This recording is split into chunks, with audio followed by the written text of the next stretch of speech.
आज हम शुरू करने जा रहे हैं क्लास 10th हिस्ट्री एनसीईआरटी का हमारा चैप्टर 5 औद्योगिकरण का युग। इसके जो है हम सॉल्यूशन देखने वाले हैं। तो फर्स्ट क्वेश्चन जो है हमारा, निम्नलिखित की व्याख्या करें। ब्रिटेन की महिला कामगारों ने शिपनिंग यानी मशीनों पर हमले किए। इस प्रश्न में हमें बताना है कि ब्रिटेन में जो महिला कामगार थी, जो मजदूर थी, महिला जो लेडीज़ थी वहाँ की, उन्होंने जो शिपनिंग जैनी मशीनें थी उनके ऊपर हमले किए थे, वो क्यों किए थे।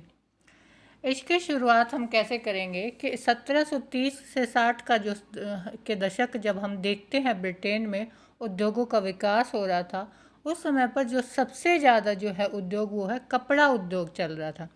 और कपड़े उद्योग को जो है चलाने के लिए हमें क्या करना पड़ता था, ज़्यादातर सूती वस्त्र जो थे उनकी डिमांड वहाँ ज़्यादा थी, तो उसके लिए सूत काटना पड़ता था।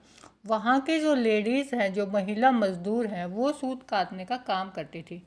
अब क्या हुआ, जैसे जैसे उद्योग विकसित हुए एक मशीन आ गई जिसे हम बोलते हैं शिपनिंग जैनी के नाम से।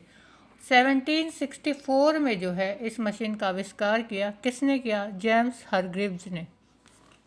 जब ये मशीन आ गई उद्योगों में तो जो महिला कामगारे थे अब उनके जो है रोज़गार छिनने लग गए। क्यों?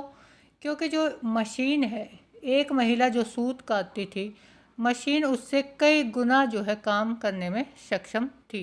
तो इस प्रश्न में हम देखेंगे कि कैसे उन महिलाओं ने उसका विरोध किया, उन मशीनों का, उसके खिलाफ उन्होंने जो है वो अपना आंदोलन भड़काया, मशीनों पर हमले किए। तो चलिए शुरू करते हैं। शिपनिंग जैनी मशीन एक ऐसी मशीन थी जिस पर एक साथ कई बुनकरों के बराबर कपड़ा बुना जा सकता था।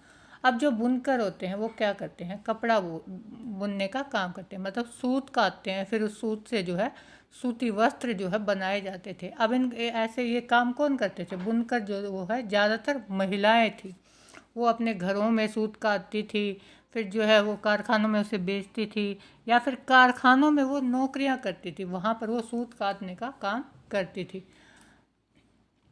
अब क्या हुआ? अब आ गई मशीन।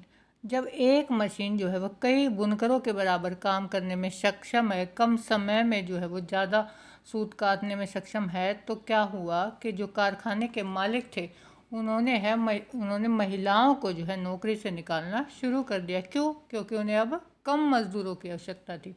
अर्थात उस मशीन पर एक कारीगर कई कारीगरों के समान काम कर सकता था। वो कैसे?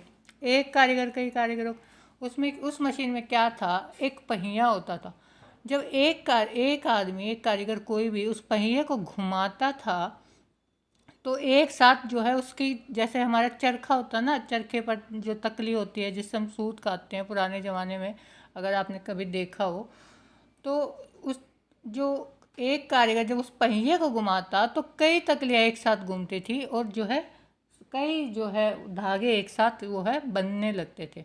तो क्या हुआ, जहाँ जो है कई महिलाएं या कई मजदूर एक साथ काम कर रहे थे, वहाँ एक ही मजदूर जो है उस मशीन पर कई कारीगरों के बराबर जो है वो काम कर रहा था।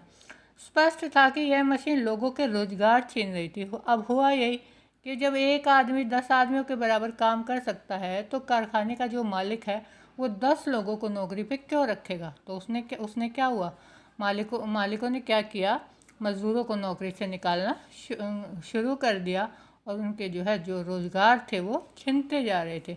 इसलिए ब्रिटेन की महिलाओं ने शिपनिंग जैनी जैसी महिला मशीनों पर हमले करने शुरू कर दिए।